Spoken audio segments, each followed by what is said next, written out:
Hello and welcome to A Star to Steer Her By, episode 285. Whoa! I'm Chris, and joining me today are... Ames. Caitlin. And Jakey. And today we will be discussing Counterpoint, and that's it. I have no memory of another episode. But wait, I have all these photos of you in another episode, Chris. What? Check them out. Who's this person I don't recognize? That's me. Jake, have you been altering Chris's memories again? Oh, jeez, you got me. I feel like every time there's like a memory episode, we make obvious memory jokes. So yes, Counterpoint and Latent Image.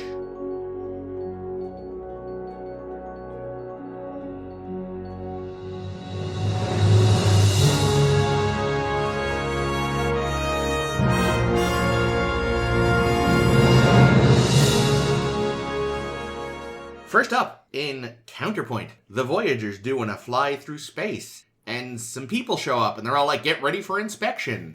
And there's an inspection, and these guys are obviously fascists. Mm-hmm. And, one of them's chilling in Janeway's chair, and is playing her music, and is making coffee, and is a smug little fuck, and he's got such a punchable face. Very punch. His voice? Oh my god, yeah. What was that?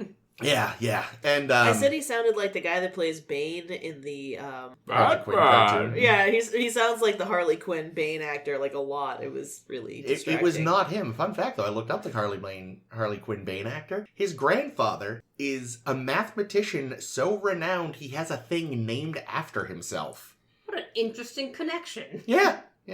Sorry, Ames. It always comes back to Batman. But now this time... The Bane theory of but now darkness and light. Bane illusion. But no, now it's gone to Albanian mathematicians. Albanian! Yes. Albanian mathematician, Bane's grandfather. Wow. What the hell was I talking about? Okay, so, the inspection happens. Johnny Punchable is all like... Your crew manifest... He has a tiny mouth. Your crew manifest... The listeners can't tell I'm doing tiny mouth. They can hear it. List some Vulcans and a couple of Beta Zeds. And, Zoids. We don't like telepaths, And Janeway's like, yeah, well, the 3 of them died in a shuttle accident, and Suter was killed fighting the Kazon. Damn it! So why must they rub salt in the wound? So one of those things was true. Yeah, so the fascists leave, and Big Shock, they pulled a Scotty, and not only were there telepaths, but also a bunch of unfamiliar alien telepaths were hiding in the buffers. And yeah, they're doing a hiding people from the Nazis. Mm-hmm. Apparently before this episode started off screen, these refugees were like, please, our government persecutes telepaths, we're all telepaths, will you help us? And Janeway went, I'm not gonna hide behind the Prime Directive for this, yes. And they put her along, and then, a few days later, another shuttle shows up, and they're like, it's just a shuttle, fuck them. And it's Johnny Tinymouth who's like, I want to defect. And Janeway's like, what? I don't know if I believe you. But we're gonna work together to try to find this magic wormhole that'll... Get them gone. They found the magic wormhole. No. Right? And they meet this wicked cool, the amount of effort they must have put into this fucking one-off 3-minute aliens makeup. Oh, the wormhole. Oh, the pufferfish dude? Yeah, that was so cool. And he's like, gives them some information, and the title comes up when they're like, Counterpoints in music, Counterpoints in wormhole. And they find the wormhole, and they start heading there. And then an inspection team shows up, and Tinymouth is like, no, Catherine, though we are clearly in love and really should have boned, I'll go and I will lead them over, I'll go and be like, hey guys, I happen to come back from vacation right now. And we're going to have a really quick inspection, it'll be fine. And then he shows up and, oh shit, it was a double cross. Oh, that's another counterpoint. Yeah. Oh, jeez, he countered the counterpoint. But then Janeway's like, you dumb bitch, I saw this coming. And they'd used their own technology against them, because he had given them some tech details to make them think he was cool. So they cloaked some shuttles, and goodbye 2 shuttles that we just sent through a wormhole with refugees. And she had a really great line. She was like, thought we should use that information that you gave us. Yeah. Since you were so kind or whatever the fuck. Shouldn't go to waste. I was like, yeah, Janeway, fuck yeah. So yeah, they get away, and Tinymouth is like, oh, you bested me. And his little sidekick is like, well, we're gonna arrest the fuck out of all of you. And he's like, are you kidding? We are not reporting this failure. We will get shot. We look like dumbasses. And they leave, and yeah. Yeah, there we go. Yeah. Yeah, this one, I still kind of wonder, like, how much of a thing did, like, I don't know. I still don't know if it was true or not. Like, was he actually a bad guy? Or Yes. Was he Oh, no, he was. Are we sure? By the end, yeah. I don't know, because he might have known about the shuttle plan, and he was all just a ploy. Nah, because the way Janeway was acting. That's true. She kind of... Yeah, the lingering shot at the very end of Janeway, like, oh, but it could have been so nice. By that she means the dick. Yeah, because that's what I was like, I'll admit they suckered me, and I was like, he's bullshitting, he's bullshitting. And then the last minute I was like, maybe he's not? Ah, fuck, he was. And then Caitlin's like, maybe it's actually a triple blind? Like, maybe this was also part of the plan, but no, it wasn't. And... No. I don't Well, think it so kind of was in that. Well, but he wasn't. That Janeway was already onto Yeah, it. but Janeway he was wasn't smart. in on it, is what I mean. Which is... That'd be too many blinds. Yeah. Too many counterpoints. Yeah. I guess I should have realized, though, because it's like, so he's just going to show up at just the right time, and they're not going to think that's weird. Like, Right. that really should have been a tip off. Like, oh, wait, no, I was right to distrust him horribly. I mean, it was that voice. I could never trust that voice. And there was a moment, it was when they were talking with the wormhole dude, Torat. So Kashyyyk, the tiny mouth friend, and Janeway are talking to Torat. And I couldn't tell if Kashyyyk was putting on this is what I think a professor of wormholes voice is, or if that was just his normal voice, because I'd already been so done with his normal voice. I prefer to think of it as the former, because that's just funny to me. What's funny is I was watching this, and I was like, why is this guy so familiar? So I looked him up, and of all things, he's in several episodes of The Big Bang Theory. Tiny Mouth? Yeah. Okay. And he's like a dean or something. And Okay. a gag that Find comes out. up a lot, and that works well with his ability to just put so much, like, into his voice and disdain, is that of the 4 male leads, 3 are doctors and 1 has a master's degree. And a running gag is every time he speaks them, it's like, Dr. Bed, I don't remember their fucking names. And Mr. And, like, he just puts so much stank on the Mr. for the guy that doesn't have a PhD. And it's like, yeah, you always just play that kind of uptight douche. Which, because he's got that face, let's be honest. He could be the nicest guy in the world, but he's got a face you just want to He's backhand. got big Nazi energy. He does. Yeah, he's a scumbag. Sure is. Yeah, speaking of his punchable face, the makeup they did for his people, the Devore, was just literally looked like they stuck some silly putty over their eyebrows and pinched it a little, and that was it. It looked real distracting, and I hated it. Oh, I liked it. I guess I was indifferent towards it. Like, I was like, yeah, what you wanted to do very minor makeup, I get it. What I did like, though, was that the telepaths had different makeup. The Bernari? Yeah, like they trusted the audience to understand, like, yes, these people live in their space, but are, because They're just a persecuted race. yeah, within this, because it's so often, like, except for when it's very much, and I guess it is kind of the point here as well, but, you know, so frequently you see, like, we know that there's, like, the Romulan Star Empire and the Klingon Empire, and they've even implied heavily that the Klingons have, like, subjugated several species, but we only ever see Klingons. You know, meanwhile, this is the something, I forget what they call the... Devore something. Some Imperium. The Imperium, yeah. Because I loved the puffy alien being like, why do you people always have to set yourselves up under monolithic governments? I love that guy.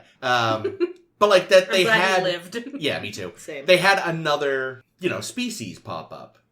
And it's not something you get terribly often. And again, they could have just lazily had them all have the little eyebrow makeup too.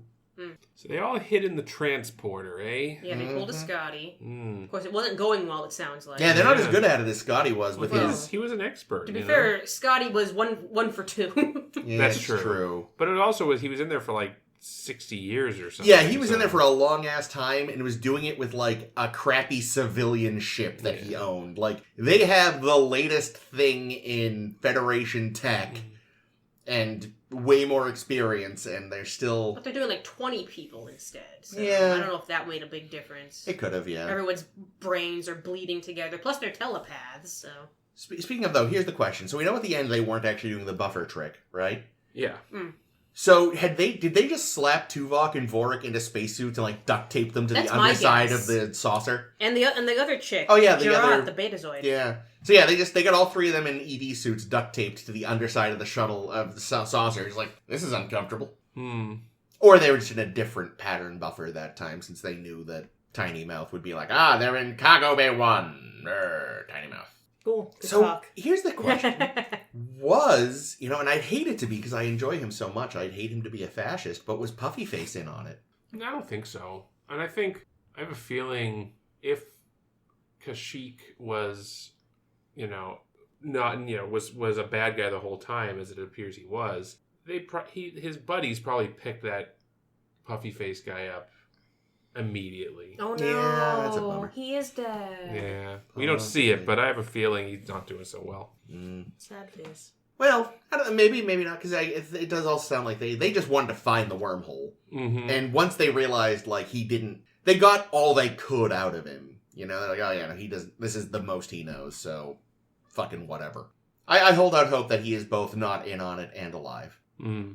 Now, why do they need this wormhole? That's what I don't get. Quicker way out, I guess? Yeah, get the refugees out of this space, because otherwise they will find them. Yeah, because it sounds like whatever this Imperium is, it sounds like it's pretty large, because Voyager, they were saying they just kind of had to pass through because it was too large to avoid. Yeah. And who knows, maybe they didn't show it, but maybe even Voyager popped off through there to be like, what the fuck? Maybe they popped on through and got their shuttles back, and then brought those people somewhere else. Yeah. One thing I'll say about this episode, I did like the use of music in this episode. Yeah. Because obviously Kashyyyk was a classical music aficionado, but using it both for that and then during the inspection scene at the end, they had a music. Well, and the earlier inspection too, I think. Yeah. So he was blasting music throughout the ship, and I thought it added a good amount of tension to it. Yeah. See, now I'm not a music head, so none of the classical songs that they were playing meant anything to me.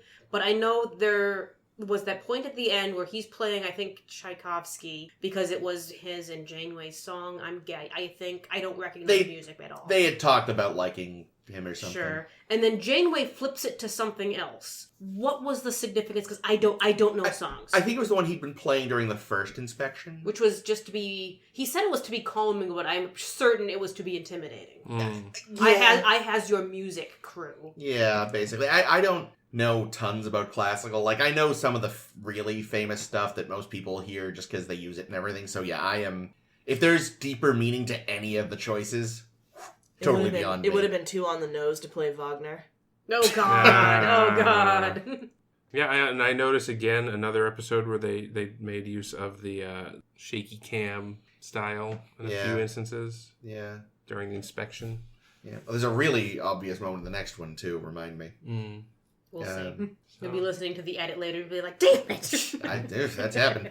But yeah, no, they're definitely, again, I think they probably do. They got their hands on one, they're like, we are going to use the fuck out of this. This is great. Yeah, every episode in the last several weeks has had it, so that's, it's effective when used sparingly. Yeah, well, what's good, too, is, I, by and large, haven't noticed it consciously. Except in the next one, I said, it's just really, kind of in your face. So I didn't realize it with this one, so they were just, when things are used at their best, you don't necessarily, unless you're looking for it, catch it. Yeah. But your subconscious might, and it'll make you feel a certain way. Yeah, exactly. Yeah.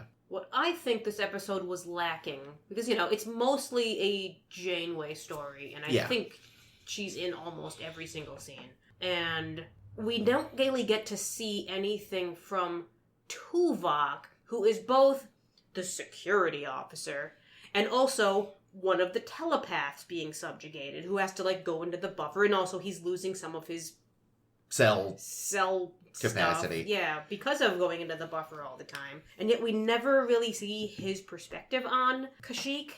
I had thought the same thing. Why didn't we get sort of but I guess that's not the point of the episode, really. It's about this guy. Then you'd know that there was going to be a double cross and a triple cross and some more crosses and hot cross buns and all this stuff. They wanted the focus to be Janeway and this guy and what's his deal. And, it would have been a different episode if they had both plots going, and so I kind of am glad that for once they were like, we'll stay focused. And, they've done, plots about this kind of thing before, This kind of thing? Just dickhead fascists suppressing people. Oh, okay. So, not we have a secret double cross plot. No. This is something they've done less, so it's I get why they were we're just going to focus on this. This thing is the background. We understand. They are bad. They're, oppressive fascists. It's like a less shitty version of Bev's evolving boyfriend there. Transfigurations? Yeah, I think. The guy who turns into a yellow blur? The guy who turns into the green man Yeah. from whatever, but he's yellow, yeah. That guy. Because wasn't that the whole thing? They were like oppressing their evolving people, Oh yeah, they were. That's true. and it's only because they like protected him that he got to turn into a yellow jumpsuit. What about the one where the Romans were suppressing the Christians in the gladiatorial We don't- Bread games? and circuses? We don't. Yes. We don't talk about that one. But isn't that also the one where Bones and Spock had like really hot? That's true. Like, They have Okay, we talked about that one scene. that's what I was gonna say. So we do talk about it because They that's do like kiss. the best. In their really nice little gray t-shirts where you can see their muscles. Damn, that's Jesus. I mean, the sun. the That sun. fucking. Anyway, Anyway, yeah, without like other characters' perspective though, it makes you realize Janeway went to trusting this guy and then putting her face on his face really fucking quickly. Well- and why? Well, it doesn't seem like she ever fully trusted him Yeah. because she had the plan B already Yeah. queued up. yeah, she. But we don't know that until the last minute of the episode. Well, we Well, that- don't know that. Yeah, that's the thing. It's like it's a multi-reveal thing, you know. Mm. I Versus, think- I think she was hedging, right? Yeah. Like she wanted to trust him. She obviously had emotional entanglement here with him, so she wanted him to be legit. yeah, But she wasn't going to risk her entire crew and those refugees and the ship and everything based on this feeling. So I think it shows good judgment on Janeway's part yeah, to have made that hedge and gone with plan B. yeah. She bet on both colors in roulette. kind of Yeah. thing. She wanted to be wrong, basically, and was pretty bummed that she wasn't. Yeah. Okay, Yeah. that's a good way. I mean, it's a similar gambit to Gambit. to Scorpion, right? Where like she basically knew the Borgs were gonna, not keep their end of the bargain. So plan B, she had Chakotay ready to shut it down. Yeah, So Shut Jane, down I feel like Janeway's like at first you'd be like, how could she fall for this guy and how could she, end up in this situation? But it's like, yeah, but she's always thinking ahead and she's planning and making the assumption that this could go bad. So what's the other alternative? and Plus, I mean, it gave her a chance to do some sciencing, which I love seeing her Yeah, do. she does a good science. and they worked well together in that regard. Plus, she really can't bang any of her subordinates, so who can blame her for wanting to maybe get with the first decent-looking dude that's been on board the ship that Yeah. isn't her subordinate? Or Lord Burleigh. or Leonardo da Vinci. Son of a- Catarina! No! Oy. And also the other thing too is since we find out the end, of course, she never fully trusted him. We don't know, like at first she's just pretending to trust him, and then actually kind of gets into him a little, which complicates things. But it's like at the end of the day, they both sort of, I think, were trying to seduce each other. Oh, that's good. Yeah, it means I do like what they did with the romance thing because it didn't feel like one of those forced romances like we're going to see lots and lots in Star Trek all over the fucking place. And I know their original plan was to have her have a love interest with one of those victimized people, which doesn't feels gross. Yeah, which doesn't quite have the same impact as the way they did it in this actual episode. Yeah. Of what if the romance is with the fascist? Because she can't tell yet if it's going to work. Yeah, and there's just something weird about, like, having a romance with someone who owes you their life. Yeah, I was gonna say, there's a whole nother power struggle thing there that Yeah. makes the consent It makes aspect it- a little weird. Yeah, Yeah. it's the same kind of power dynamic as you don't bang your crew members, Janeway. Yeah, exactly. I feel like here's this guy who might be a defector. That doesn't feel as gross. He knows his way into your ready room.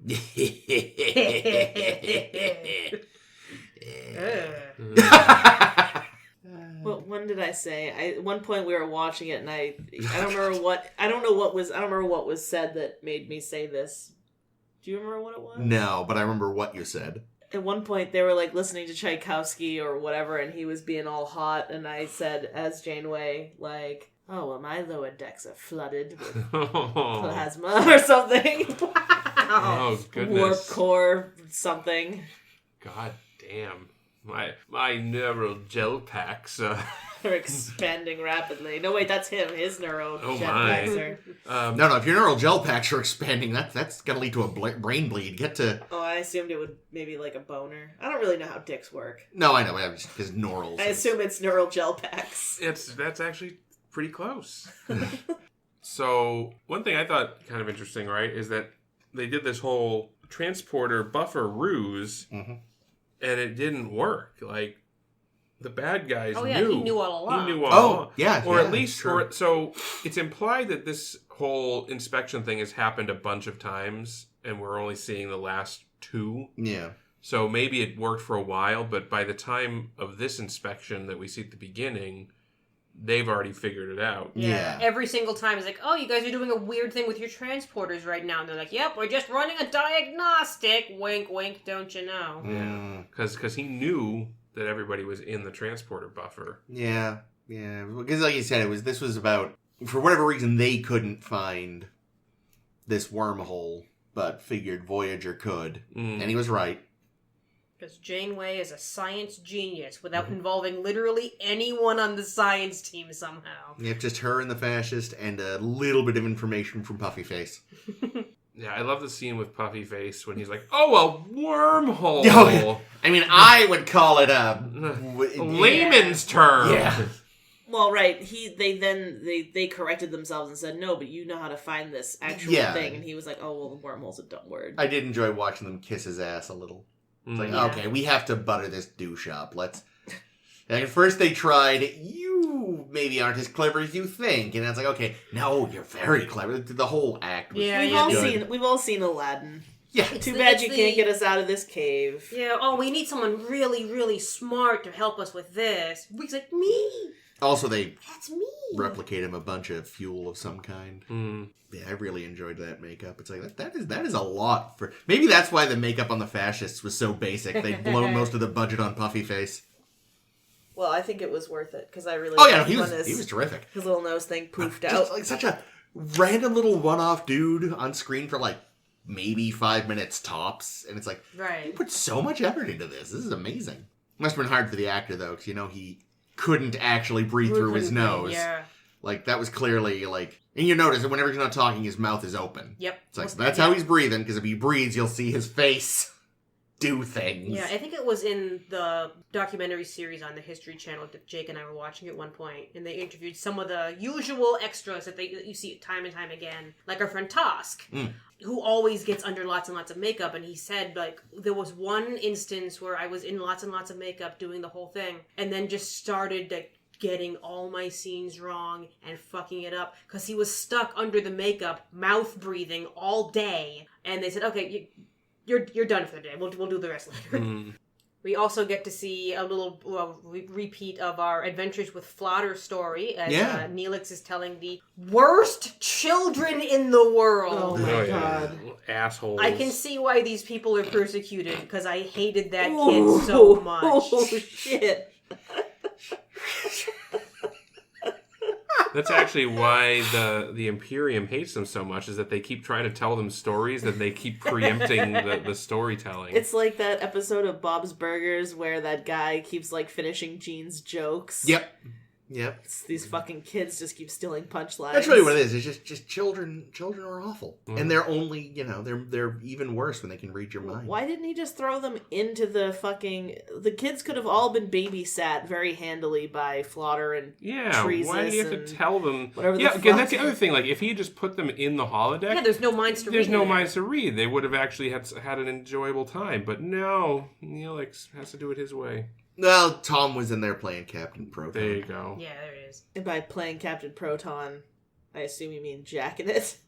No, the Delaney sisters were there too. Oh, so they were jacking it for him? Yeah. I do not think B'Elanna would stand for that. Well, what she doesn't know won't hurt. No, I'm just kidding. What happens on the holodeck stays on the holodeck. Exactly. So, and we've also lost 2 shuttles now. Yep. Also, those are gone. Well, we have. No, it's cool. We have We've Delta got Flyer. millions of them. Don't worry about Just it. make a new one. So many. Like I said, maybe right after the credits rolled, they popped through the wormhole and got him back. Maybe, yeah. Maybe they just met the refugees on the other side and got their ships back. Yeah. Brought him to... Cut their ships together. I have a couple little notes. We've seen a couple of our new friends this week before. We saw the guy who played Kier, who was the Bernari leader, who pointed out you should go talk to Torak. That guy. He previously played the scholar element from Revis's chorus in Loud as a Whisper. Oh wow! And he played Akhel and Raquel in DS9. Those two, they were technically twins, and one of them died, and the other one wanted to fuck up Odo for it and all this thing. Right, okay. One of them always lies, and one of them always tells the truth. Yes. And then he was Silaran Prin. I know that name. If memory, I didn't write down which episode, but I'm pretty certain that was the Cardassian that Kira killed. No, that's not it. Oh, the Phantom of the Damn Opera it. there. Maybe it was. Oh, I turned my phone Why off. didn't I can't write it check. down? I had room on my card. Cool. I think it was that guy. I think it was the guy that Kira got killed. But a Cardassian. Yeah, Okay. Probably. And then our friend Prax, whom I loved, because every time Kashyyyk yelled at Prax, it was my new favorite thing. We saw him as the Admiral guy who wanted to ruin Bashir's life in Dr. Bashir, I presume. Oh. When they learned that he was augmented. Wow, what a dick. He always plays a jerk. Mm-hmm. Wait, wasn't that Robert Picardo? No, he was there as Zimmerman. Oh. Yeah, There was another guy in okay, I guess. Yeah, there was like Yeah, an yeah. admiral I who also actually thought- I wanted was to... like, I remember, I thought it being Zimmerman that was trying to expose him. No, he's just the one that brought his parents around. Ah, okay. And that's what ruined everything. Because they were talking to the hologram Julian, not Yeah. knowing it was the hologram Julian. Zimmerman was mainly there to bang Lita, so. Yeah. Right, it wasn't O'Brien there, and Julian's like, why didn't you tell him to stop? And he was like, I didn't know they were going to start spilling family secrets in front of No, I think it was... hologram. I don't remember, to be honest. I thought it was something like that. Prim is definitely a sub. Hmm? He just likes getting abused, Who? but Prim. Prax? Or Prax, whatever his name was. Prim is the other one. Yeah, Prim was the The Cardassian. Cardassian, yeah. Prax. Oh, Prax being the fascist underling guy. Yeah, the little bitchy boy. Loved Yell at quoting... me, Kashyyyk. Yes. Loved quoting the rule book. Mm. That's the thing. The real fascists don't, or the ones that are really in charge, don't need to know the little subsections, you know? Mm-hmm. They just know, I get to be a prick. There's a rule somewhere that says that. Speaking of, though, the fact that his name was Kashyyyk was so distracting to me. Because I don't know if this had... I'm pretty sure this had already been established, but Kashyyyk is the name of the Wookiee homeworld in Star Wars. So I was just like, every time they used his name, I was like... But that's with 18 extra Ys. That's true, and I think it's technically Kashyyyk, but it's like, this is close enough. You couldn't have come up with a different name, you nerds. Well, to be fair, there's also a Star Wars show on the air right now called Andor. Which is really close to Endor.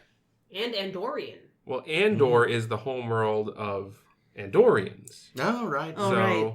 Well, So I was Endor- watching this. I'm like, man, are we gonna get some Jeffrey Combs or what? What's gonna happen on this Andorian show? I think if Jeffrey Combs was in a Star Wars program, it might actually just cause some kind of rift that would end the unit. Get Jeffrey Combs on Star Wars. I really That'd want be to great, see actually. a Jeffrey Combs led show about Andorian because we know so little about Andorians. So I would like to see a show about Andoria, the Andorian people and what they go through, and we can call it Andor.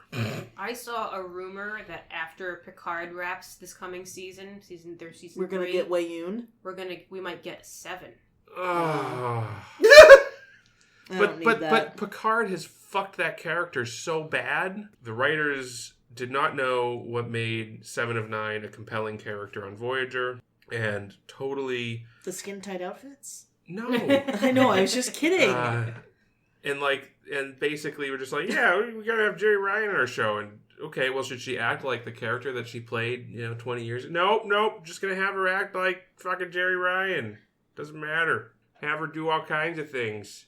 Have her be a space ranger. Because that's a thing fucking 7 of 9 would be a fucking space ranger who likes to shoot people.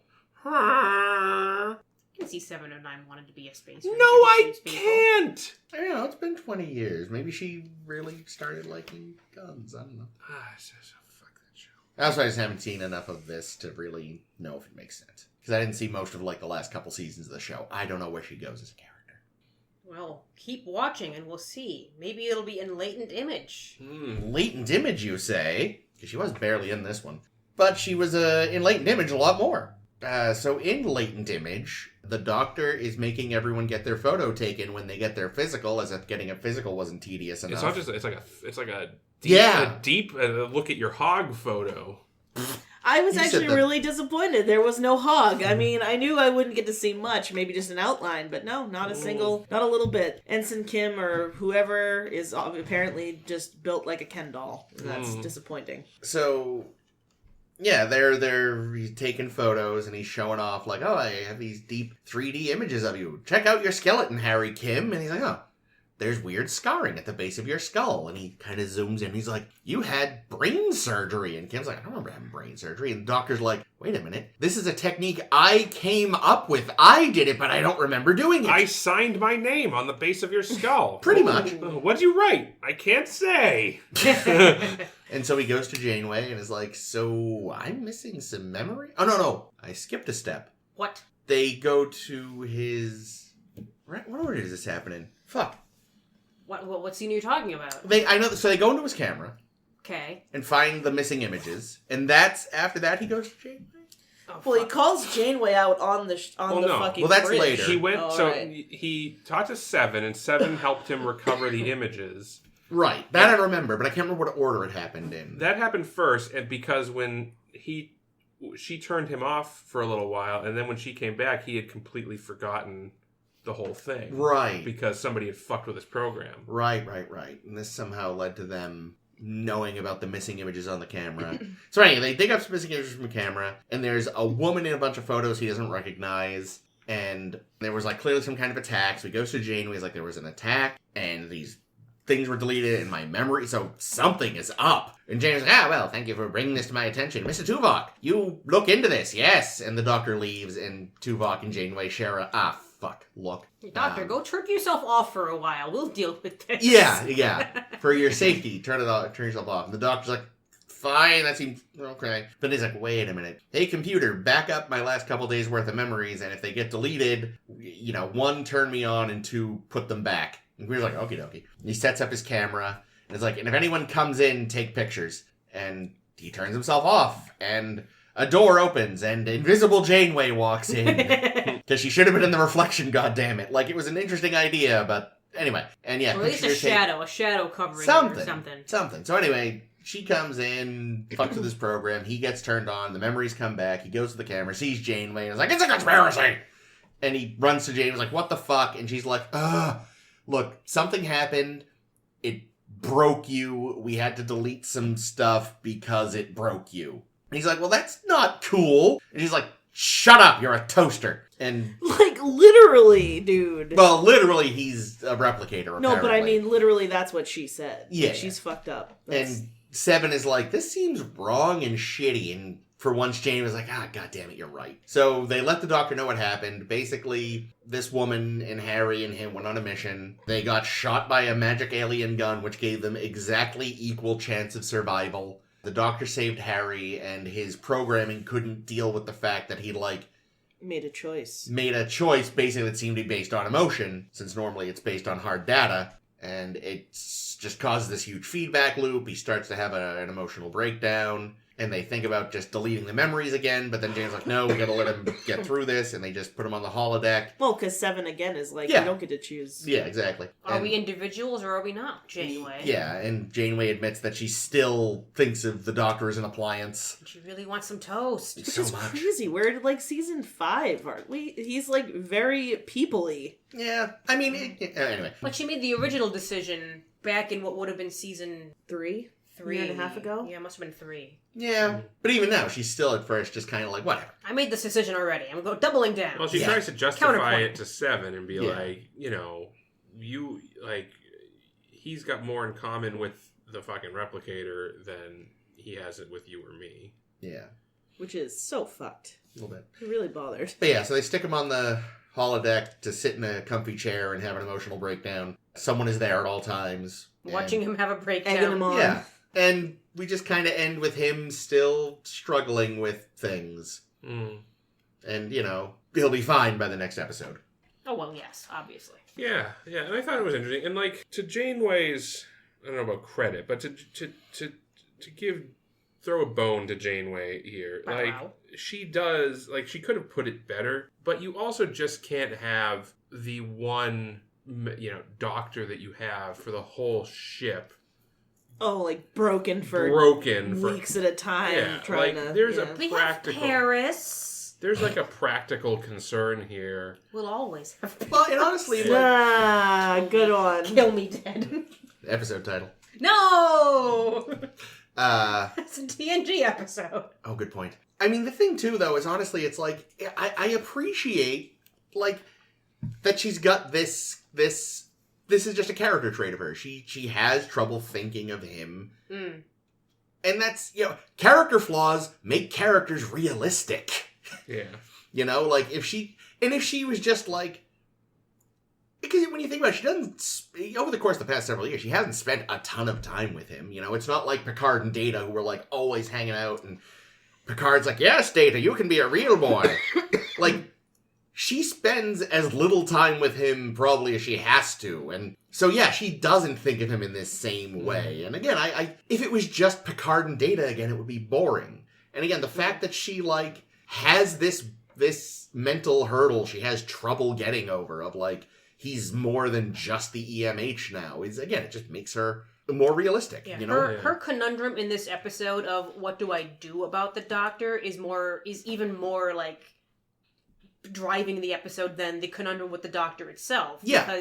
Because she's been learning and gravitating toward progress, and Seven specifically having conversations with her about it, I thought were great touches. Yeah. And the little mirrored scene where Seven goes to her at 2 a.m. Yeah. And it's like, now is not the time for philosophical debate. Seven, go to bed. And then she goes to Seven at 2 a.m. and says, okay, you were right. Let's have that philosophical debate. God damn it. I mean, look, if freshman year of college taught me anything, it's that 2 a.m. is the perfect time for philosophical discussions. I thought there's another interesting, in light of recent events, specifically with Gul Mengele, and the decision that Janeway made for Torres.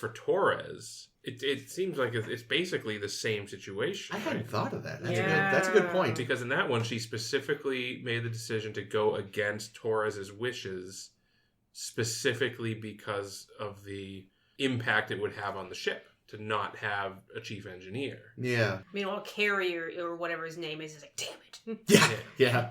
Seriously. And then in this, I think it's the same scenario. I think that she would have been, if not in her rights, at least consistent if she had forced the Doctor to go through the procedure. Well, and even with this, again, I mean, what you think about the decision aside, like, in this case, there weren't even wishes to go against. Right. He couldn't have given input on it. He was too busy having a feedback loop, which is, again, serious episode, but the minute they brought up a feedback loop, I kind of couldn't help but giggle because of the time Bender winds up in a feedback loop when Fry is fucking the bureaucrat. But yeah, like, so in that case, she went against someone's wish. In this case, it was like, effectively you have someone who didn't leave instructions that can't give you anything, and she made a decision, which some people might be more willing to say, like, that's fair. But it does feel like there had to have been a way to tell him without potentially reigniting the whole thing. I mean, then we wouldn't have an episode. But it should have been like, look, something wrong with your program. We had to delete some memories. We can't get into specifics because if we do, it might break you again. Well, if we get into specifics, it'll break it. We'll just do this. We'll just do it again. You'll forget about it. It'll be fine. Yes, which she almost did. But 7 to 9 was there to be like, Yep. Good use of that, of Seven, having to be the one with the conscience. Yeah, and also just having had, she wasn't there for the original event. She's a completely, and she's less, she's still not quite as, I don't know, I can't think of the word I want. Human. No, well, that too. But she's not, she's not as, impressed by Janeway, I guess, as everyone else. She's not crew or a friend like Neelix or things like that. She's still kind of on her own in a way, She's kind of an outsider perspective. Yeah, she's more objective about it. She'll call Janeway on her shit. Yeah, no one else will. Right. Torres maybe, but that's only because she's pissed off. Yeah. And she's not, she wasn't there to be complicit with Tuvix like everyone else was. Yeah. Yeah, but like that's the thing. Like Janeway, Tuvik's another good example. So like between whatever, I can't remember the episode title with the Cardassian doctor guy. Oh, God, it was really recent too. Yeah, it was like 2 weeks ago. Nope, it's gone. Whatever. Yeah. All right. Well, so anyway, it's like between that episode and Tuvik's, it was like called Alien. like Janeway has consistently chosen the needs of the many over the needs of the few or the one. And so you're saying she spends too much time with Tuvok? yes, apparently. She considered one's rights a lot. That's true. Yeah, in that that's one, true. In that, one time. in that Throne. instance, yes. So, yeah, I feel like she has been very consistent. I think that this is a good episode in that it shows, Seven coming out and basically calling her on it and being like, "What? Well, you're a champion of individuality. At the same time, you seem to choose the collective over the no So who's the real Borg? Got you there. Well, that's an Eddington move. No one give her a copy of Les Miserables. Listen, Javert. Yeah, and so to her credit, I think Janeway grows a bit as a character here. Yeah, which is kind of cool. She'll still probably be annoyed by the MH for the rest of forever. Yes. So really, having thought on that, it really is funny that there was a hologram her in Prodigy. I wonder what Janeway thinks of there being a hologram Janeway. I mean, obviously she signed off on it, but... Well, or someone made the decision that it was more important that young trainees had a Janeway of their own than it was to respect her individual wishes. Well, Oh my God. Turning the fucking... In a way, script. it makes sense because, she's basically probably the first Starfleet captain to have a holographic crew member as, like, a core that's true, part of the crew. And obviously... We're overlooking Vic, obviously. He was never part of the crew. I'm joking around. And also not Federation He was Tech, the probably. he was the morale officer. So, it's suggested at the start of Voyager that like the EMH is a new technology and a new experiment basically to augment the human crew. Yeah. And presumably by the time Voyager gets back, they will have had this can actually function as an actual crew member. You know, it doesn't have to just be something to augment. It can be an actual person on the crew. Yeah, and they were... person is a good word for it. And like now he is actually a person. Right. Yeah. And that like brings up a question of ethics, a huge question of ethics for Starfleet, because it's like, okay, do we create, say it's just like with not Nomad. Exocomps. Well, exocomps, like, do we actually go out and create a race of slaves? Oh, you're thinking Measure of a Man, aren't you? Well, Measure of a Man, yeah. I mean, that's where it first came up. But the exocomps are a good example. And then I think the Doctor and his like are going to be the next big frontier for ethics. It's like, we're basically creating people to do specific jobs. And it's not like, it isn't like a replicator. It's not just like, or the ship's computer where it's just doing a job. It's got fucking emotions and it has a fucking crisis over a decision it made. Like, well, and that's the thing and that makes sense though, because of course, based on his original spec sheet, this shouldn't have been an issue. Right. Yeah. It just would have been like, if your emergency hologram did find itself in this situation, it's a toaster. Yeah, shut it down. Delete the memories. Control-Alt-Delete. It won't be a problem because he's not going to develop a personality. He's not going to become a shutterbug in his spare time. He's not going to have spare time.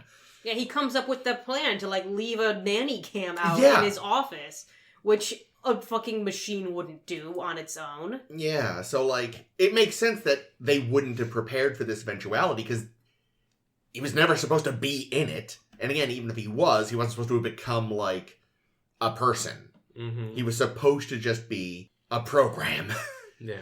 That, the only reason it looked like a person was for the comfort of patients and because Zimmerman's got an ego on him. All AI creators in Star Trek. So, I don't know. I don't envy Janeway having to tackle all of these issues on her own. Yeah. No. It is. Yeah, no, I'm sure, when they get back to Earth, she's gonna go to their, JAG office and be like, you people figure out the legality of this. They'll do it Picard's wrong. girlfriend's like, well, can you take his arm off? They did that once. I think it was in the Beowulf program. He lost his arm. Oh, yeah. Forgot about that. So another thing about this episode that occurred to me that I thought was kind of a fun thought. So as the audience, we've never seen Jital before. Nope. And presumably, like, she was somebody that was close with a number of crew members for the first 3 years they were stuck here. Seemingly. She didn't go to med bay an awful lot because she was so healthy. Yeah. That's right. So I like to imagine, in my headcanon, that Voyager's actually being told through the perspective of the Doctor. I'm down. And all of his memories of Jital have been wiped. So that's why we have never seen her before. Because all the scenes that, like, she was just as important on the show as Harry Kim. This is just the program that we see in Living Witness. That's right. That's exactly it. No, except Living Witness. That version of the Doctor was before this, as far as we know. But he was after Jital, so he would have had his memories wiped. He wouldn't have remembered her. It was before. That's what I mean. That's why this episode couldn't be happening in the world of Living Witness. Oh, yes. Yeah, because this happens after it. True.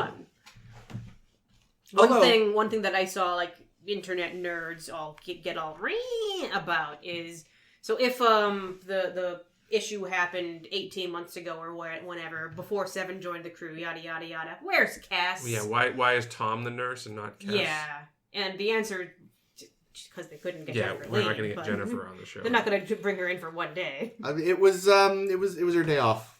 Yeah. She was tending the plants. No, honestly, I didn't even think of that. The thing I did think of, though, was like, oh, yes, I was quite the Shutterbug. It's like, you didn't have a camera until like 5 episodes ago. Stop lying. You've been a Shutterbug for the last 5 weeks. Which is fine, but don't you lie to me. 18 months ago. He could have been doing it before. We I see it. I know. Like how we never saw how many times B'Elanna was trying to get herself injured in the holodeck. That's true. No, I know. It's just, fun to nitpick. But yeah, I like this one. I remembered this one. This is one I definitely saw. Yeah, I misremembered the ending. I remembered there being, like, an actual, like... A resolution? being an actual resolution, but mostly between Janeway and Seven. And I might be mistaking this episode for an upcoming episode, so we'll see if it actually does happen in something else. Yeah. In which the two of them had, like, differing opinions on what should be done in this time, and then solved it. But I also read what would have been actually pretty fascinating. So the sitting by the bedside kind of thing, watching the Doctor slowly get out of his rut, and how this ending is Janeway leaves the holodeck and leaves him to go to read a book on his poetry. Own. What Minosky, the writer, originally wanted, and I think someone changed it, was to have the Doctor there wanting to talk about this stuff with Janeway, but she's fallen asleep. He doesn't wake her. He picks the book up off her lap and starts reading to himself then, so she never leaves him. And they promised, okay, we'll film it both ways and then pick what actually one we want to use, and then ran out of time in the day and never filmed the she's just fallen asleep one, which, now that I know that was an option, I kind of do want to have seen it. Sad face. Her chairs looked nice. Those like little semi-lounger reading chairs looked comfy. I thought Picard did really good, though, his breakdown. Yeah, the scene in the mess hall where he flips out and throws food, because you can just see the degrading happening before he just finally goes full. Well, like there's this. I wonder if like he was drawing on like people that have had like PTSD and things like that, because there's this quality to him in that scene where when he comes in, he's very cheery. Yeah, and he's like almost overly cheery. Like Neelix is a little. Oh yeah, he knows something's up. Yeah. Because he's a better empath than Troy. Right. So you can tell, like, Neelix almost seems like he's still dealing with the death. Yeah. And meanwhile, the Doctor is uncharacteristically like, ha ha ha ha, right before he kind of goes off the deep end. Yeah, no, you're right. There's definitely already an edge. Yeah. And yeah, I thought that was a nice touch, too, because it was really subtle, but I did notice that, like, Neelix seems to be kind of bummed out. And yeah, this was one where they had the really obvious use of the Steadicam when they're putting them on the stretchers. Oh, you remember to bring it up. Yeah, it was it had like a wartime quality to it, which I think was a deliberate choice. Yeah, one thing about the way that the episode was structured, one thing I thought was really neat was that montage element when he's receiving his memories out of any particular order, because people's memories are not linear. You can't go back and remember a thing in order because you jump around. You think your memory works in flashes. Jump, jump around. around. So watching the montage of little bits and then putting it together and realizing, oh, this girl died, was a really nice effect. I also thought, you just reminded me, what was kind of fun was a very subtle thing, but just like since this whole episode is about memory, that little scene where they're arguing about how a sumo match went. Because again, that's a good touch. I like that. Like just 2-3 different people all being like, I was there. I remember how it happened. I Someone insist else it was this way. I know how it happened. I read about it. Like, because memory's such a fickle fucker. Yeah.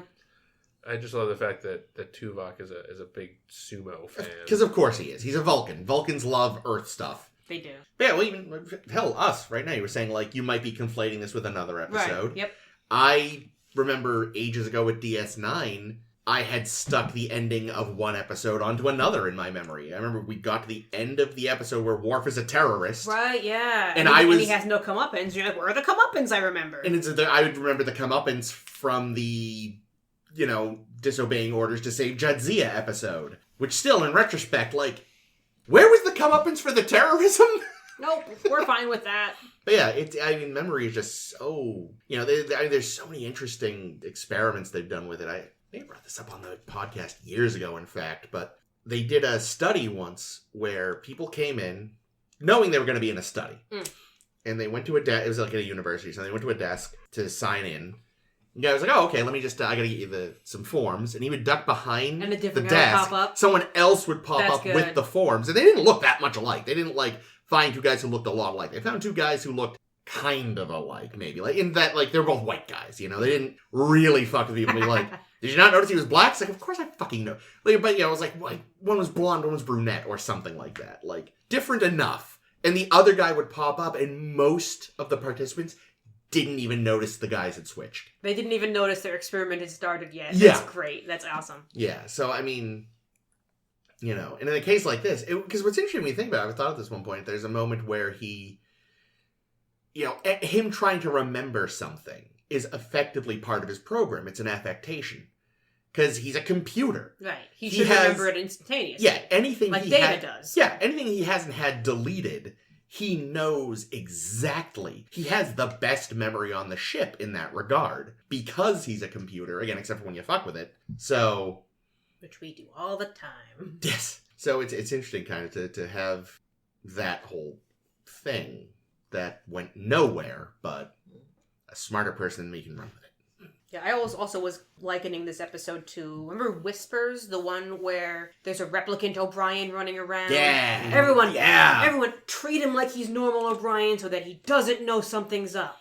And they do the same thing here, but when we saw in Whispers, there was a moment when Jake hadn't been clued in yet. Right. And he's talking to O'Brien. Jake says, oh man, yeah, this is fucked up. Let me go check this out for you. And then later on, Jake's like, nope, nothing. I think it's fine now. Good job, buddy. I was expecting them to do that with 7, but they kind of didn't, because... Yeah, take her aside. Well, Janeway kind of did. She kind of takes her aside and says, this is the deal. Well, We need him functioning. Well, she did, but, not a lot of time elapsed between that happening and them finally telling the doctor, here's kind of what happened. So we didn't have a scene of her trying to be like, How good of an actor are you? And Jerry Wine says, I'm fucking excellent. Speaking of, here's a question. Does Harry know? Because he was unconscious for that whole thing.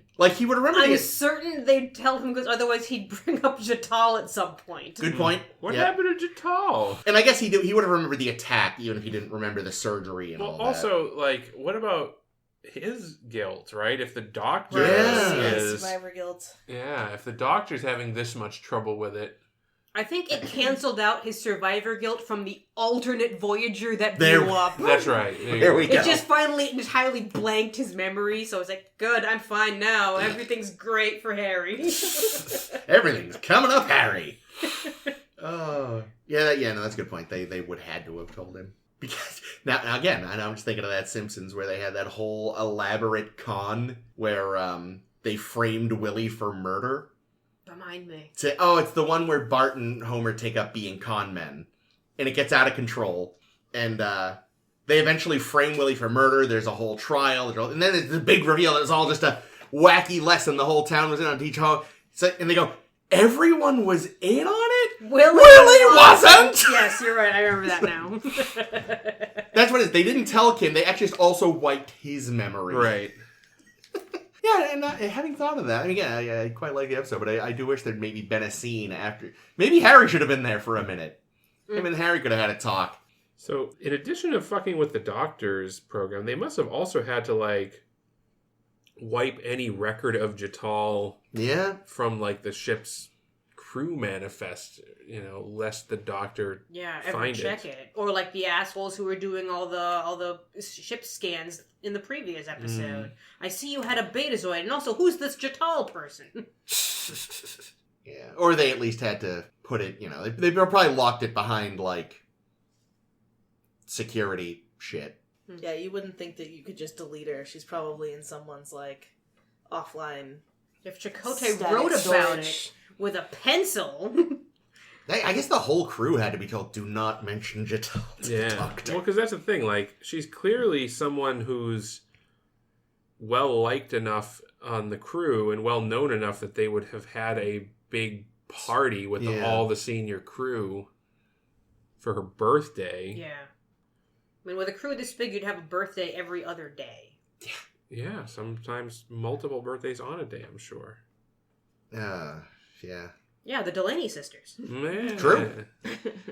Actually, so weirdly, they were born at like 11:50 p.m. and 12:03 the next day. So I'm sure that's happened. There's identical twins with different birthdays. Yeah. All right, I'm gonna bring us. Yeah, sorry, completely off. But I want to bring up that holy shit weapon that destroys you from the neurons down. But here's the thing. It's a really good thing there were only 3 people on that shuttle. Because if there had been more than 3, like, the gun had 3 barrels on it. Yeah. And what happens if there's only, 1 or 2 targets? Does a beam just go into the wall? Maybe you gotta select how many to fire, up to 3. I don't know. Maybe it self-selects. Maybe. But yeah, no, that gun is a horror show. Of weapons we've seen so far, we've seen some bad ones, like the one that, like, destroyed Reva's corpse. Yeah, I was about to say, yes. As we talked about, Reva's friend from they'll last turn you episode. into a skeleton for a second. Yeah. And you seem to be aware for pretty much all of it. Yeah, or that one that Kivas Fajo I was had. about to It was bring that one another up. That was a really bad gnarly one. one. Yeah, which he goes into detail about how it, like, I think it technically feels longer than it takes or something even. Like, yeah, those are both nightmares. Being digested for 1,000 years in the Sarlacc pit? Yeah, no, this seems nasty. At least you're unconscious for it. Well, she was unconscious. I think Kim was up for a little bit of it. Well, he passed out on the ship. Okay, when he first got shot, he, like, says something. I think he asks how Jatal is. Yeah. He's like, she's fucking out. You should be out, too. Yeah, so I forgot about that. But yeah, pass out. He did eventually pass out. Yeah, the nasty thing is. I liked the bit where after the doctor beams him out, it's like, oh yeah, he probably just beamed him to space, which is what what Harry says. But no, he's I'm a doctor. I do no harm. I just beamed him back to his ship so they could continue to shoot us. I mean, it makes sense though, Yeah. and really ties into really a lot of the whole ethical issue later because he doesn't know. Beamed him into space. Because I remember even thinking, because I forgot that's what happened. I remember thinking, like, he just beams, like, where'd he go? And then you just see him bounce off the window. Oh, I thought I beamed him back to his ship. I don't usually run these things. Where he'll be no trouble at all. Oh. He's a splatter on our goddamn windscreen. You just get their, like, big windshield wipers out. Cut to some poor yellow shirt lady having to scrape off. Yeah, I was gonna say, because it just smears all over and it gets just worse. Yeah, like bird poop. Scruffy. So the doctor, he's programmed to do no harm, so he beams the bad guy back to his ship. Meanwhile, when it's time to erase the doctor's memory, B'Elanna's like, I'm an engineer. I'm programmed to fuck you up. Yay! I took an oath. Torres had a very cute moment this episode too that I wrote down, and that was when it's surprise birthday time, and I like that. And Jatal and Neelix, I believe, walk in and like, why are the lights out here in mess hall? There must be a power surge or something. Fweep. Hey Torres, what's going on in mess hall? And Torres, who's just on the other side of the room in the dark, just gonna check on that now. They should have doubled it up, like had her coming through the comm badge, and you can hear her because she's right there. That would have been funny. Regardless, I thought it was a very cute moment. It was. Yeah. That was clever. You're standing on my foot. We begin this episode already with way too much Naomi. And I know I said a couple of the couple times you've seen Naomi so far, I've been like, she's alright for a kid, she's okay. And then this episode, I'm like, nope, done with Naomi now. I mean, that's the thing is again, the actor's fine. The problem is they just write her annoying as a kid. And if you find kids annoying, like most of us on this show do, she does a very good job of being, Yeah, she doesn't bother me. Still better than those telepath kids. That kid was or that's true. pretty much any of the, say, Miri kids or the fucking Angel kids. That's the thing. She's not in it enough for me to get really most annoyed. of the kids we saw on TNG. Angel kids? Those kids. Kids that would punch the air and summon the evil angel who was a lawyer. I'm going to bring him up shortly. We are? No. Yeah, I don't think there was a single kid on TOS that wasn't the worst. Unconscious Kirk's nephew was fine. Right, they cut his scene, so. The Rascals, or, God, what else? Oh, fucking Radish Boy. Ugh. Oh, fucking Radish. God. That's the TNG episode, right? Yeah, they get stuck on the damn elevator. Yeah. Picard's like, your science fair is about radishes? Fuck. We need a climbing song. How about go fuck yourself? Go, fuck yourself right inside your ass. Yeah, that's all I got. Yikes. Alright, let me conclude this with my last note on my card, and that's that. So we do a Dante quote at the end. Janeway's been reading some book of poetry of some kind. I didn't know it was Dante. The internet says it's Dante, and I believe it. So so do I. Just because maybe I'm a fool. She said the title, but didn't say the author, and I don't know Dante beyond Inferno. Yeah. So the hilarious thing is, so they took the quote at the end of that poem, and they kind of reworked it a little bit just to work better for the Doctor, because it's a new life, finding your new self after whatever the hell, do the thing, and. It's not the actual translation of the quote. It's slightly different, but there are lots of sites on the web that just use the quote from Voyager and attribute it to Dante like it's the real quote, and that's very funny to me. Oh, God. So there's similarly, because this is not the first time things like this have happened, Ian Fleming wrote a short haiku for You Only Live Twice. And in the book, he even says it is after... This is a Bond thing. Yes. Okay. And he said it was after Basho being a famous poet from Japan. So even in the book, he's saying it's modeled after his kind, but it's not by him. Aha. But it has often been misattributed as an actual Basho poem. It's like what? I thought you were going to talk about how the horses being drawn towards wind turbines was noted as actual science on the internet after the Regular Features podcast suggested that it was the case. I've never heard this rumor. Oh, it's not. Is it really, a Don Quixote thing? No, it's a very sort of this podcast we listen to, so it's sort of a niche thing. But the short version is a far right MP in Great Britain fucked up and didn't BCC all of his newsletter subscribers. It went to the CC. So they wrote a fake one and sent it out to all the subscribers because they had all the emails. And part of the email included a lead making, in the voice of this far-right MP about how, wind turbines are murdering horses. And later, some right-wing fucking website posted that. It's real science. Oh, no. Yeah. Because they don't check. Yeah, the internet just makes misinformation very easy. The internet, but in a was way, really funny. Is our collective memory. That's and we've already talked about how memory's fickle. Wowzer, we could have found a much better segue than Nope. that. Nope, I'm the worst. Luckily, my memory's been wiped, so I forgot what segue Chris just used. Speaking of memory wipes, so we see some good use of memory wipe this episode. May have done it on Harry Kim 2, as we discussed, TBD. But it made me think, man, we see memory wipes all across Trek. So there's our blogtivity for the week. You're not going to read my notes, Caitlin. You have to think of them yourself. What memory wipes do you guys want to talk about? So the first one that sprung to mind when you mentioned this as a topic was, I think it's Requiem for Methuselah? Is that what it's... The one with Flint. The one with Flint. Yeah. I don't even think that's on my list. Spock, the bastard, is Captain Kirk has a sad... Why didn't I put that on my I'm list? going to steal his memories without consulting him first. Which, is kind of like this, where it's just we're not getting your okay. We're just... Yeah, that one's fucking horrifying. Which, again, we gotta ask, like, so wait, did he just steal his memories of his affection? Because otherwise, he's gonna be really confused when everyone asks him about this mission. Mm-hmm. So Does Spock know, like, his powers here? How often does he do this? It's fucking worrying. Spock, you monster. It's very, you can tell very much it's like such a 1960s thing, you know, where it's like, at the time, I feel like that would have been read as, Spock, doing your buddy a solid. But now it's 60 years later, and we're like, That is a violation, sir. Wow! Like, I can see how at the time it would have been read differently. Yeah, because I think Kirk says, "Oh, if only I could forget the love I had for Reyna," I think is her name. Yeah. Oh, the robot girl who I kissed on the mouth. Which, like, and yeah, then Spock takes it literally, because he doesn't know, because he's Vulcan. Because Spock is fucking Amelia Bedelia today. Amelia Bedelia? Oh, did you ever read those? A series of children's books. Amelia Bedelia is this, like, family's maid who doesn't understand idiom. So if you tell her to do something, she takes it very literally. Like, if you say it's, this is a bad example, it's not an order, but, like, if you said it's raining cats and dogs, she would look out the window and go, no, it isn't. It's water. You know, things like that. Oh. Yeah. Cool. Well, I'm sorry I missed that.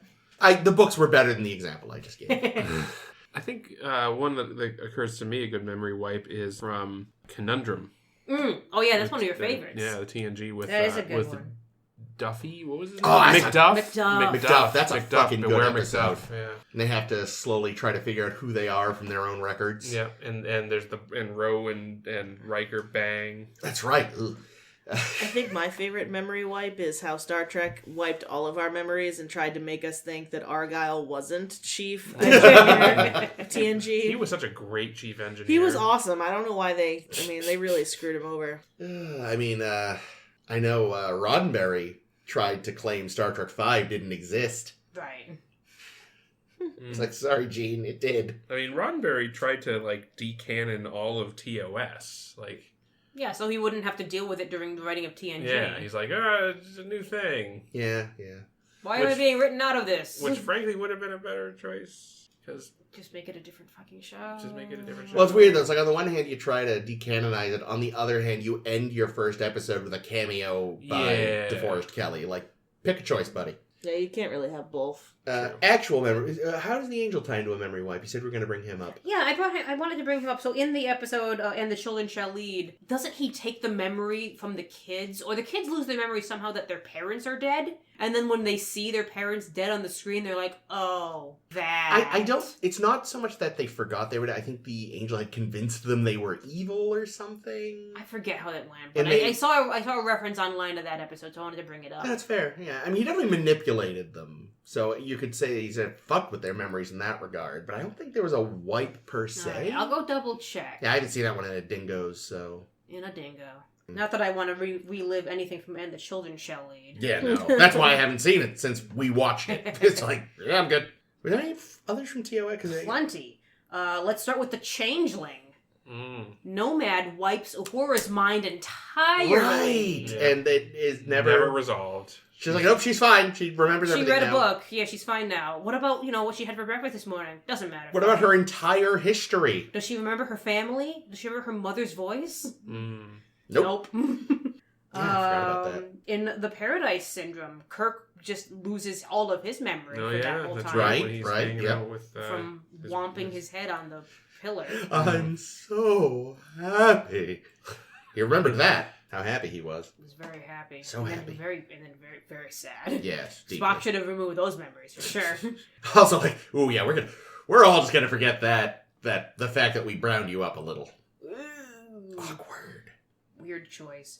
Remind me, because I wrote down Dagger of the Mind, which is the one with Van Gelder in the psych asylum. Insane asylum, yeah. And I feel like there was some memory stuff going on there. But Didn't the machine did something to you? It did something. Yeah, it definitely manipulated it. Didn't the woman that was with him try to implant memories that they'd fucked or something? It was creepy and weird. I remember at the time we were really weirded out by it. There was definitely some weird mental shit going on. Yeah, the machine... I don't know if one would qualify it as a mind wipe or memory. I think the machine wipe. Definitely could wipe memories, but I don't know if they actually did. They definitely fucked with some. And actually, similarly, not Van Gelder, but the other Madhouse episode with Garth of Izar or Ivar or whatever. Like, the therapy, I don't know what exactly it did, but it sure seemed to make him forget the last decade or so. Made who forget that? Garth. I don't know. He was also just nutbag, though. Yeah, but then they put him in, like, the therapy at the end, and he's just kind of like, do I know you? Like, so they definitely had wiped some of his memory as part of his quote-unquote therapy. Which is creepy. 60s Trek did some stuff that was creepy as fuck, and they thought they were acting like it was cool. And Yeah, you're they just like, thought this is like the new tech for psych stuff. I mean, this is, I think, when people still took lobotomies seriously, so they just turned lobotomies into lasers. Basically. And we're like, this is great, and we're just like, oh no, I need an adult that isn't from the 60s. TNG one, I don't know if I would count this necessarily as a memory wipe, because it wasn't. Well, I'll tell you which my example is, and you tell me if you think it counts. Remember Me, all of the people in the Pocket universe keep forgetting, the existence of things as the universe gradually contracts. But they're not real. Well, they are real. They're real. They're just in a parallel universe created by Bev. Is that...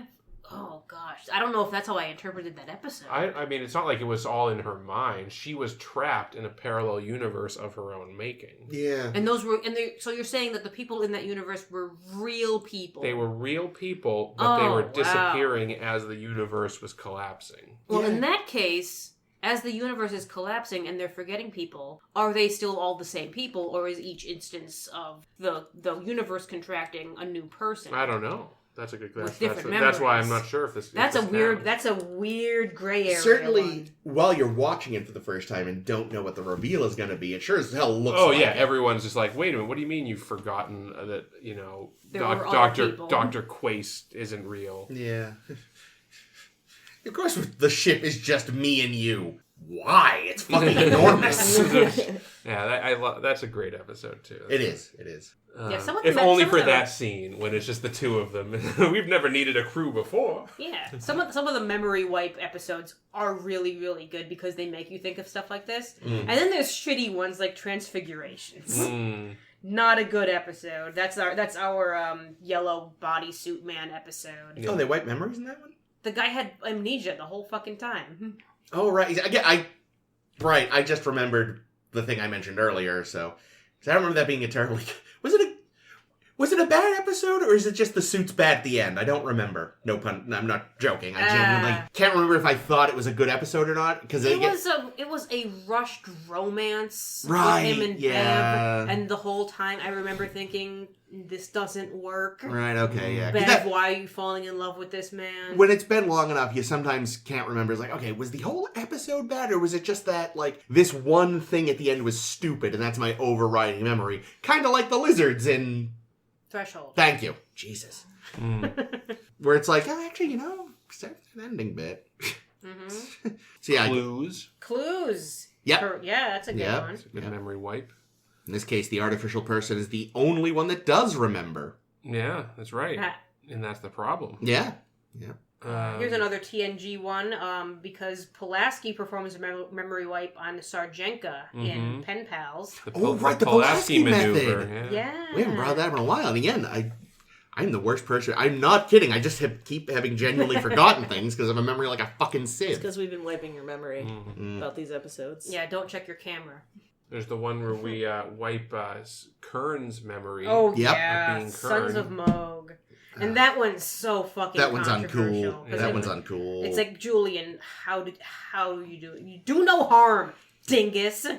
Buddy. He's always done questionable shit, though. He arguably pushes Bareil a little too far in that episode. Being fair in that case, though, Bareil keeps telling him to. Yeah. Yeah, but he knew better. He did. It's, yeah. It's like Bareil told him to. Well, some people would tell you that they want you to replace their arm with a robot arm, and that doesn't mean that's the right thing to do if there's no need. He himself is a living experiment, so his ethics are a little wonky. Is he an AI? No. Oh, we jumped over Thine Own Self, where Data has his memory... It's entirely erased. Those pre-industrial people that think that fire is an element. And they're getting poisoned by Data. Data's Mr. Radioactive. Data's radioactive stuff. I like that episode. That's a good one. One That of the- little girl that he befriends is pretty cool. Yeah. Mm-hmm. One of the things that's most interesting about all these memory wipe episodes is when their memories are gone. I was thinking about this in especially in Conundrum, but also in Thine Own Self, is that without their memories, they're somehow still the same person, which is kind of fascinating. Because I always think of memories as kinds of the building What blocks. makes you? Yeah, of your personality, and yet Data is still the inquisitive, curious, always wanting to be helpful kind of person. And in Conundrum, Riker is still laying down to the bone. And, Well, that's like with Data, it kind of works because you can imagine like he's a computer, he's got an underlying program. his core program is still there. It's just his memory center got wiped. Well, With people, it's a little more but of course we also just still barely understand the brain. So. Yeah, I think that's part of it. And it's also like people that get amnesia, oftentimes don't lose their power of speech. They still have knowledge remains, but like autobiographical stuff is missing in a lot of cases. So I think that's part of that. Yeah, so I guess again, we still barely understand. We barely understand the brain. We understand memory even less. I think. Like I think of all the parts of the brain, that is still like we figured out a lot of the autonomic shit. But when it comes to the if actual, I poke you here, your arm does the Nazi salute, Spock. yeah, and we know why. We know why with Spock. Well, yeah, but yeah, like I feel like the higher level memory and thought and all that stuff, we're still kind of in the dark. Well, it's like people with dementia, right? Yeah. Because I'm sure that's been studied a lot. Do people with dementia, they'll obviously lose some autobiographical stuff and they'll forget people that they know, but do their personalities otherwise remain intact? Yeah, I don't know. I think it depends on how far along. Yeah, It does, I believe, start to. Sometimes it's hard because I'm just thinking of my grandmother who had dementia, and when you're not doing much, it's hard to see the personality because so much of it was sitting around watching TV, reminding them of things, playing in a coloring book kind of thing. Yeah, and every so often, like long-term memory is usually still there, but they don't have context for it. So yeah, it's sad. It's super, super sad. Yeah, scary. But honestly, unfortunately, it's probably through studying that we're going to eventually, hopefully, gain a better idea of how it all works. All right, other episodes. I have a Dark Page on my list where Luoxana suppressed the memory of her. Her daughter. Yeah. Kestra. Yeah, well, I don't know if I'd count that as a wipe so much as just because that was a response to the trauma, wasn't it? Like she did it. Was it? Didn't she do it to herself, kind of? I'm gonna maybe if we broaden it a little from just wipes to also just loss. I mean, it is so suppressed, like in a way that I think are suppressed memories real? Is the jury still out on that? I'm pretty sure repressed memories have been thoroughly debunked. Okay, but so I mean, whether even if I think even if repressed memories are fake, certainly people try not to remember traumatic events to a certain extent. For a Betazoid, I can imagine that they have access to some special mental capabilities where they could just block stuff out completely. Yeah. Especially Luoxana, who's like one of their best telepaths. Yeah, she's super strong, so I wouldn't be surprised if most telepathic species in Star Trek could be like, oh yeah, we can very selectively lock things away. Mm-hmm. Speaking of locking things away, I don't know if we want to jump ahead or if we're going in a particular let's jump ahead. Do it. I was going to say... around. Jump around. I was going to say Chakotay's girlfriend from the memory You Won't Remember a Species. Unforgettable. Oh, yeah. That was a great episode. I was thinking of that one. Relatively recent. That one's interesting just because, it's part biological and then part, we have to consciously take action. Mm-hmm. Yeah. You can be foiled by paper and a pen. I thought you were going to jump way into the future, Jake, because there's very recent Prodigy episodes that I won't spoil much, but there's some memory loss. Yeah, there is. And interestingly, watching the memories slowly coming back, and is the person who's getting their memories back going to still be the same fucking asshole? Probably. Watch Prodigy. Yeah, watch Prodigy. Check it out. I'll mention it on the though, Tumblr. it is a kids' show. Maybe not. Maybe he won't be. I think he will. Yeah. We haven't seen his friend either in a while. Oh, that dick. God, Prodigy's so good. It is. It is really good. And I know this is going to be spoiler for you, for Chris and Caitlin who haven't been following Lower Decks along, but there's some good Rutherford stuff, because as someone who's got, cybernetic brain shit going on, there's a whole patch of his memories that they do a pretty good episode about. I actually really like this episode because Rutherford might also be my favorite character on the show, where they explore, some of the nature of the memories that he has lost. And that's some good times, and I'm looking forward to seeing what they do more with him. I will say from the few episodes I saw, him and Tendi were... I remember just sitting the whole time thinking, like, why aren't these the main characters? I like them way more. They do more and more with them each season, so that's you're gonna be able to look forward to that. Good. And then I happened to go and watch one Enterprise episode in reference to our body possession blogtivity from a couple weeks ago that y'all have read on the Tumblr, of course. I went and watched The Observer Effect, and there's some memory wiping in there too. Which one is that? Oh boy, without spoiling it. Yeah. There's some aliens who like to possess bodies so they can watch. That sounds And then familiar. someone realizes, you assholes have been watching. And they're like, yeah, we have, but there's nothing you can do about it because we're blanking your wet memory. And they say, fuck. Well, that's just rude. God, I mean, it's a less dick move than those surgery aliens from Voyager. Maybe. I don't remember the episode. They could be super dicks from what I recall. Oh, those ones. Yeah, those assholes. The ones that are experimenting on Yeah, you? but they're Those like dicks. out of sync. Oh, I hated them. They were fucking bastards. Okay, and last one on my list, I think. Equilibrium, where we learn that the Dax symbiont has been entirely repressing memories from Joran. Oh, right. I forgot about Joran. Yeah. Well, so did Dax. Yeah, and was that where we found out like how fucking corrupt the Symbiosis Commission is? Or... Oh, yeah. God, they are evil. They are the worst. Oh, they suck. That's my list. That's it? There's no other ones?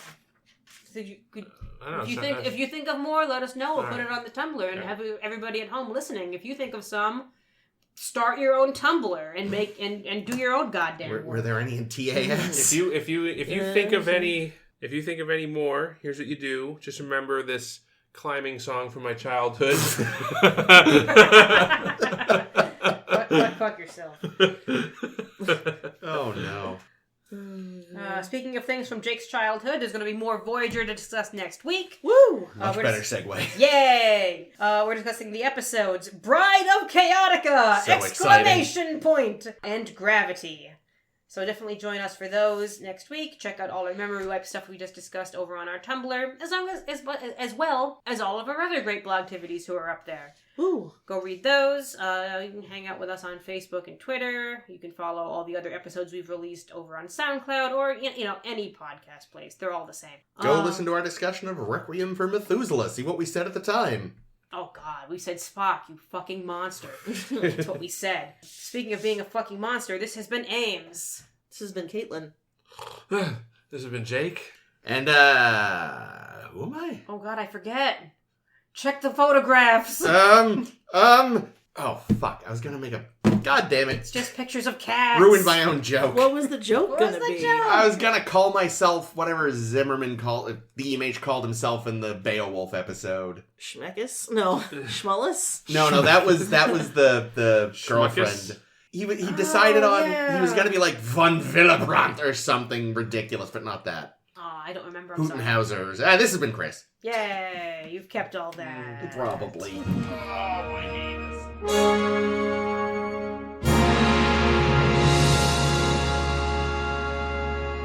There's been like frozen human embryos that have been like defrosted 30, 40 years after they were originally created. Oh wow, that'll give you an existential crisis. Yeah, it's like you're actually okay. You're 50 just years born, old. but like You're a boomer. Yeah.